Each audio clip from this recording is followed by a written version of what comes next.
Well, we welcome in Phil Wood, talking baseball with the Nationals, and we've got Livan Hernandez, Scott Olson, a lot of connections between these two teams, but trades very big for squads, and sometimes you don't see the fruits of those until much later on. Well, that's absolutely right. And when it comes to criticism, probably nobody has received any more criticism locally than former general manager Jim Bowden. But to be honest, not every move he made was a bad one. He made some good ones, certainly going back to July of 2008 when he made a deal with the Arizona Diamondbacks. The Diamondbacks were making a playoff push, and they needed some help in the bullpen. And they traded a potential young all-star second baseman named Emilio Bonifacio to the Nationals in exchange for right-hander John Roush.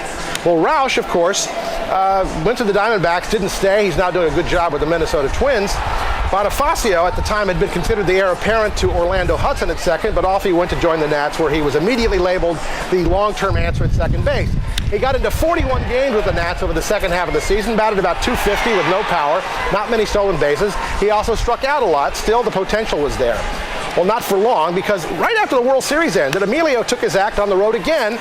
In November, Bowden sent Bonifacio and two minor leaguers to the Marlins for left-hander Scott Olson and outfielder Josh Willingham.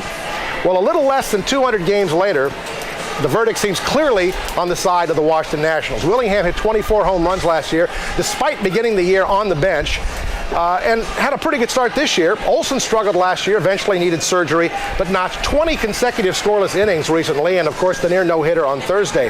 Bonifacio hit 250 last year, struck out a lot, ended up as a utility infielder, and today is back in the minor leagues.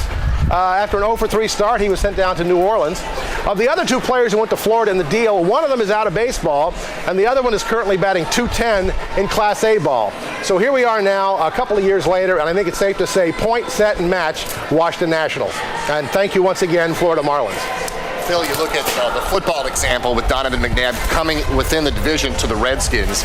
Is there any pause for a general manager to move guys in the NL East from one team to another when they make those kind of trades? Well, I think it really depends on the players involved and the strength and weaknesses of the team that is trading those players. I think obviously in that particular case, both Olson and Willingham were becoming arbitration eligible, and the Marlins were looking to save some money.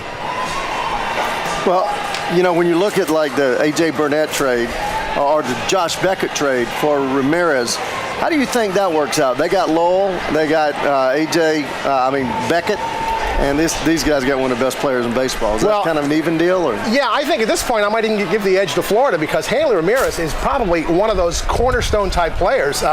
Whether he's batting leadoff or batting third or fourth, he's a power-hitting shortstop who can pick the ball. What more do you want? No, that's what you start your ball club with. A power-hitting shortstop is pretty good. Thank you, Phil.